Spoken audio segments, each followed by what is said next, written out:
दोस्तों फाइनली हमारा trip ready है। कैलगरी से लेके ड्रम हिलर तक का। रास्ते में आएगा सिटी कॉकरेन, कॉफ़ी के लिए बहुत ही ज़्यादा पॉपुलर है। कॉकरेन के बाद हम बैरन लैंड से गुजरेंगे। बैरन लैंड जो है रास्ते में बनी हुई है ड्यू टू एस्ट्रॉयड्स गिरे थे कनाडा की धरती पे, उसकी वजह से बैरन लैंड क्रिएट हुई। तो ये बहुत बड़े हिल्स हैं, तो इन्हीं हिल्स के बीच में से हम निकलते हुए ड्रम हिलर पहुंचते हैं। और ड्रम हिलर पहुंचने के बाद रास्ते में अगर आपको नाइट व्यू देखना हो तो मूवी की तरह नाइट व्यू नज़र आता है। और बहुत ही इम्पॉर्टेंट फ़ोटोग्राफी आप कर सकते हो, बहुत ही प्यारी फ़ोटो सीनिक हैं। उसके बाद आपके पास फाइनली हम पहुंच जाएंगे डायनासोर की धरती, और जहां पे बहुत ही पॉपुलर म्यूज़ियम है। तो लेट्स गो दोस्तों, चलते हैं इस पूरे रोड ट्रिप के ऊपर। तो दोस्तों, मैं और मेरा फ्रेंड जसवंत सिंह चीमा, हम लोग रोड ट्रिप कर रहे हैं ड्रम हिलर। तकरीबन 100 किलोमीटर है कैलगरी से लेके ड्रम हिलर। तो ये बहुत ही बढ़िया रोड ट्रिप था। पूरी तरह प्लेन रोड्स हैं, सीधी स्ट्रेट, और साथ में बहुत ही ब्यूटीफुल वीट के जो कणक की खेती है वो हो रही है, और हज़ारों किलोमीटर्स तक।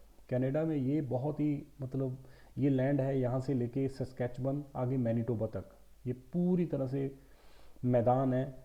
और ये मैदानी इलाकों में पूरी तरह से कणक होती है, और ये कणक बिस्किट के लिए और ब्रेड के लिए वर्ल्ड में सबसे ज़्यादा एक्सपोर्ट होती है।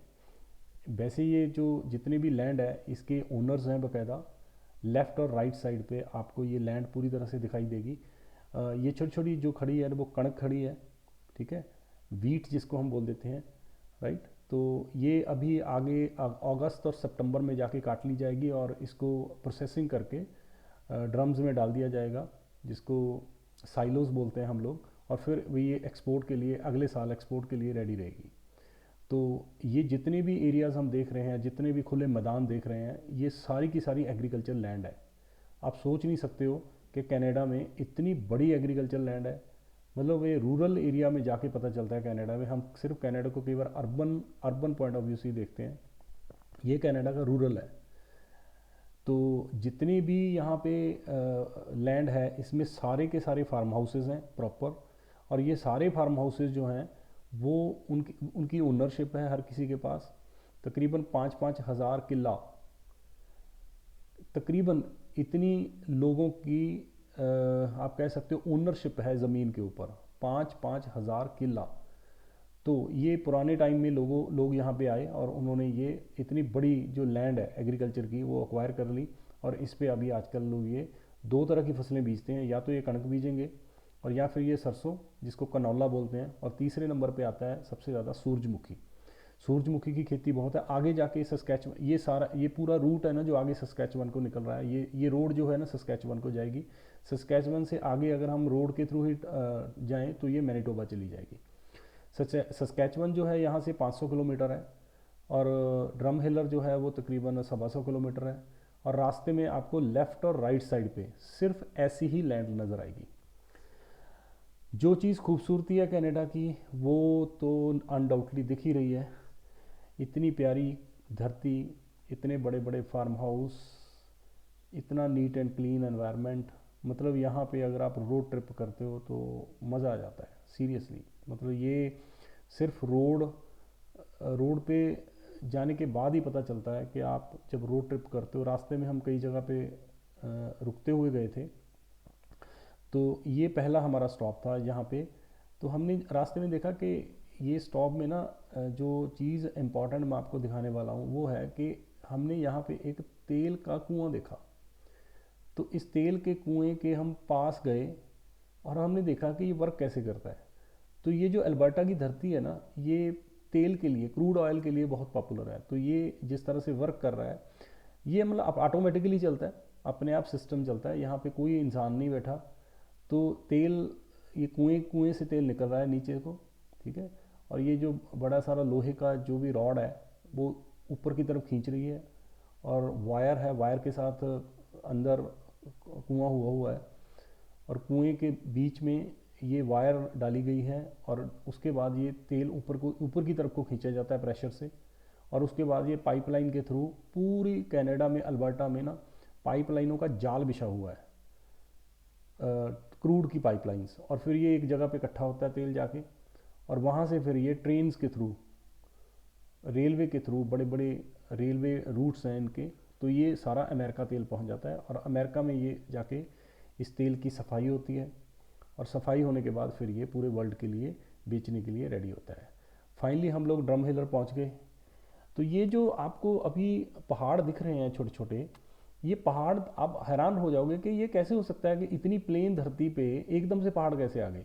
और ये थोड़ा सा एरिया है, बस तकरीबन 30 किलोमीटर का एरिया होगा, ज़्यादा से ज़्यादा 25-30 किलोमीटर का। तो इसके बारे में मैं आपको थोड़ी सी हिस्ट्री बता दूं कि कोई अंग्रेज़ था जो 1802 या 3 में यहाँ पे आया था कोयले की खोज में, कि यहाँ पे कोयला बहुत निकलता है, उसको नहीं पता था। तो उसने देखा कि कोयले की खोज करते करते उसको यहाँ से तेल मिल गया, उसको पता चला कि यहाँ तो तेल बहुत है, और तेल मिलने के बाद वो खोज करता रहा। ये सारे एरियाज़ ऐसा है, ये जो दिख रहा है सामने एरिया, ये सब ये वो एरिया है जहाँ पे एस्ट्रॉयड्स गिरे थे ऊपर से, एस्ट्रॉयड्स, और उन्होंने इतनी ज़ोर से यहाँ पे गिरे कि जितने भी डायनासोर्स थे यहाँ पे, सबसे ज़्यादा वर्ल्ड के सबसे ज़्यादा डायनासोर यहाँ पाए गए थे, वो सारे डायनासोर्स मार दिए, और वो डायनासोर्स के फॉसिल्स बन गए। फॉसिल्स बनने के बाद अब ये फॉसिल्स यहाँ से निकलते हैं, इस जगह को बोलते हैं ड्रम हिलर। ड्रम हिलर एक छोटा सा सिटी है, बहुत ही ब्यूटीफुल शहर है, बहुत ही छोटा सा, जिसकी पॉपुलेशन मुश्किल से 50,000 होगी। और ये जो सारे पहाड़ बने हुए हैं, ये सब उसी वजह से बने हुए पहाड़ हैं। मतलब ये एस्ट्रॉयड्स गिरे थे, एस्ट्रॉयड्स के गिरने के बाद ये पहाड़ बने हैं छोटे छोटे, और ये बहुत ही पुराने हैं, मतलब ये इनको बिलियंस ऑफ ईयर्स हो गए बने हुए। और फिर धीरे धीरे करके तेल की उत्पत्ति हो गई, शायद मे बी इस एरिया पे जब ये गिरे होंगे, एस्ट्रॉयड्स गिरे होंगे, तो बहुत सारी जंगल, बहुत सारे जानवर, बहुत सारी और चीज़ें धरती में दब गई, और वो कहीं ना कहीं फॉसिल्स में कन्वर्ट हो गई, और फॉसिल्स में कन्वर्ट होने के बाद धीरे धीरे वो ऑयल में कन्वर्ट हो गई। तो फाइनली हम लोग ड्रम हिलर पहुंच गए हैं। अब ड्रम हिलर हम थोड़ा टाइम के लिए रुकेंगे और कॉफ़ी के लिए। तो हमने यहाँ पे टिम हॉर्टन में हम रुके। टिम हॉर्टन में हमने कॉफ़ी पी। कॉफ़ी पीने के बाद हम लोग फिर आगे निकल गए। तो Drumheller basically is known for dinosaur museum. तो ये यहाँ पे जितने भी टूरिस्ट आते हैं वो सिर्फ इसी रीज़न की वजह से आते हैं कि वो जो भी बंदा कैलगरी आएगा फ्यूचर में, वो ड्रम हिलर ज़रूर होके आए। 100 किलोमीटर का डिस्टेंस है खाली, आप रोड के बाय रोड जा सकते हो, ठीक है। तो रोड के थ्रू आप आराम से पहुंच सकते हो, और रास्ते में आपको बहुत ही अच्छे होटल्स मिल जाएंगे, बहुत ही टॉप क्लास होटल्स, बहुत ही बढ़िया होटल्स, और रास्ते में आपको खाने के बहुत सारे होटल्स मिल जाएंगे। तो फाइनली हम लोग ड्रम हिलर पहुंच चुके हैं। तो ड्रम हिलर जो है ना, बेसिकली ये जो है डायनासोर की धरती है, जैसे मैंने बोला। तो इस तरह के डायनासोर्स यहाँ पे ये पाए गए थे।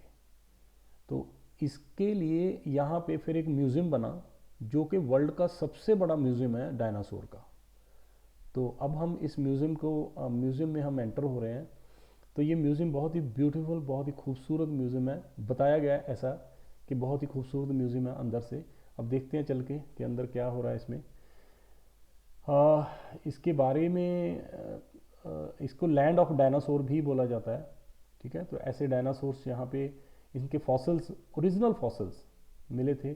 इसको रॉयल म्यूज़ियम के नाम से जाना जाता है,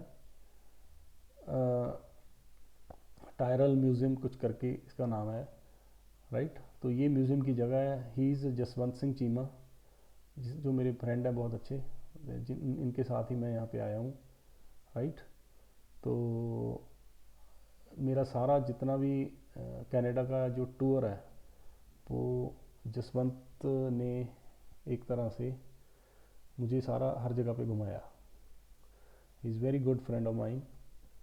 तो फाइनली हम लोग एंटर हो रहे हैं म्यूज़ियम के अंदर। तो म्यूज़ियम में बहुत ज़्यादा ऊंची आवाज़ में हम बात नहीं कर सकते हैं, पर फिर भी ठीक है, इट्स ओके। ऐसी कोई मना ही नहीं है, क्योंकि बहुत सारे यूट्यूबर्स थे जिन्होंने वीडियो बना रहे थे। तो रास्ते में मैं आपको धीरे धीरे करके फॉसिल्स दिखाऊंगा। तो ये वो फॉसिल्स हैं जो इन्होंने इस धरती से निकाले हैं रिसर्च के बाद, खोज करने के बाद। तो जितने भी ये फॉसिल्स हैं एज इट इज़ इसी फॉर्म में इस म्यूज़ियम में पड़े हुए हैं। मतलब अगर आपको डायनासोर्स को ओरिजिनल फॉर्म में देखना हो, तो ये डिट्टो डायनासोर का फॉसिल है, डिट्टो एज इट इज़ निकाला गया है उसी में से, कोई डुप्लीकेट नहीं है ये बिल्कुल भी, क्योंकि मैंने वहाँ पे एक गाइड थे, उन्होंने ये चीज़ बताई, दिस इज़ द फॉसिल। ये पूरी का पूरा फॉसिल एज इट इज़ निकला हुआ फॉसिल है। बहुत सारे लोग थे यहाँ पे जो ये देखने आए हुए थे। तो ये रीढ़ की हड्डी है किसी डायनासोर की, और ये इसका नमूना बनाया गया है नीचे। ऊपर का जो है वो एक्चुअली ओरिजिनल फॉसिल है, ये उसके ओरिजिनल फॉसिल्स हैं। और ये पूरी की पूरी जो फॉसिल्स हैं सारे, और यहाँ पे ये सब, ये जो जितने भी फॉसिल्स हैं, इसका मतलब ह्यूमन फॉसिल्स हैं ये, मतलब मनुष्य ह्यूमन जो थे वो भी यहाँ पे रहे होंगे। तो ये पूरे का पूरा फॉसिल है जो कि एज इट इज़ इसी शेप में पड़ा हुआ है। तो दिस इज़ द फॉसिल। ये एग्जैक्टली ऐसे ही निकाल के पूरे का पूरा पत्थर यहाँ पे रख दिया गया है, पूरे का पूरा पत्थर। तो ये टेढ़ा मेढ़ा फॉसिल है बिल्कुल, जैसे कोई चीज़ दब जाती है धरती में और उसके प्रेशर आ जाता है उसके ऊपर, तो उसी चीज़ का ये फॉसिल जो है ना वो बना हुआ है, राइट।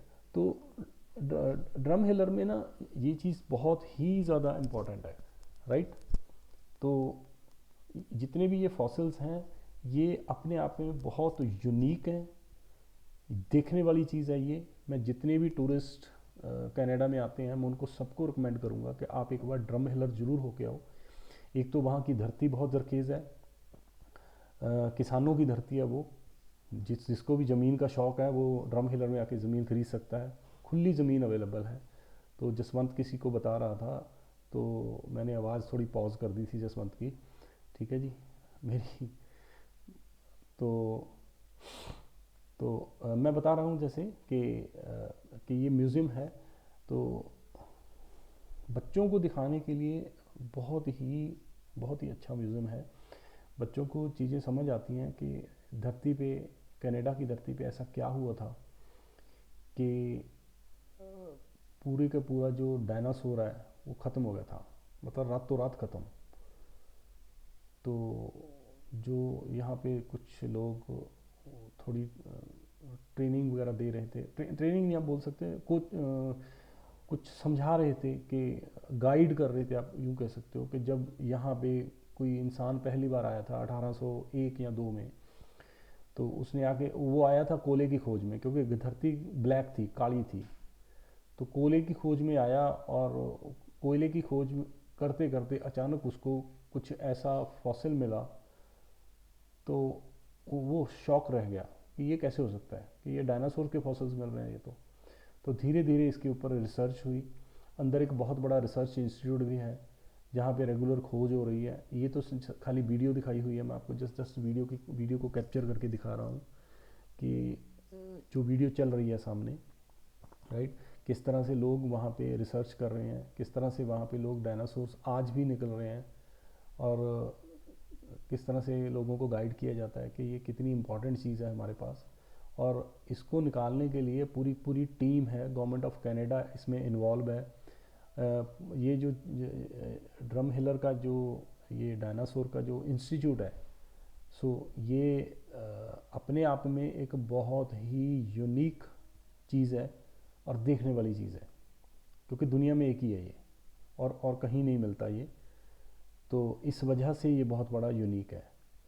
तो अंदर ही एक बहुत बड़ा इंस्टीट्यूट बना हुआ है, अंदर से ही सारी इन्फॉर्मेशन जो है वो दिखाई गई है। मैंने वीडियो आपको इसलिए दिखाई क्योंकि इस वीडियो के थ्रू हम बहुत सारी इन्फॉर्मेशन कलेक्ट कर पाए, अदरवाइज़ हम शायद पैदल चल चल के ये इन्फॉर्मेशन कलेक्ट नहीं कर पाते।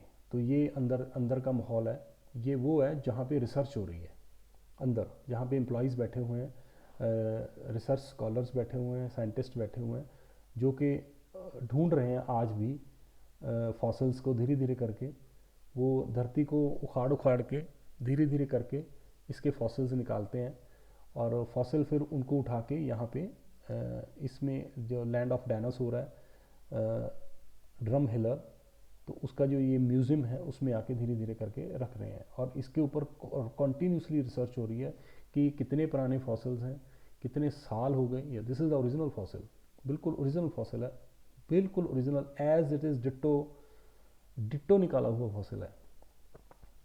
डायनासोर का फॉसिल है ये, पर आधा ही मिला है। बहुत सारी मछलियाँ भी मिली यहाँ पे, इसका मतलब शायद पानी होगा बहुत ज़्यादा, या कोई झील रही होगी यहाँ पे, शायद उसकी वजह से कोई मछलियाँ रही होंगी यहाँ पे, मे बी। तो ये इतना बड़ा डायनासोर है जिसका अभी इसका आधा पार्ट ही मिला है रिसर्च में। जितना अभी इस डायनासोर को ढूंढ रहे हैं, अगर आपको मेरी ये पूरी की पूरी वीडियो पसंद आई तो प्लीज़ लाइक और शेयर ज़रूर कर दो। Thank you so much. Thank you.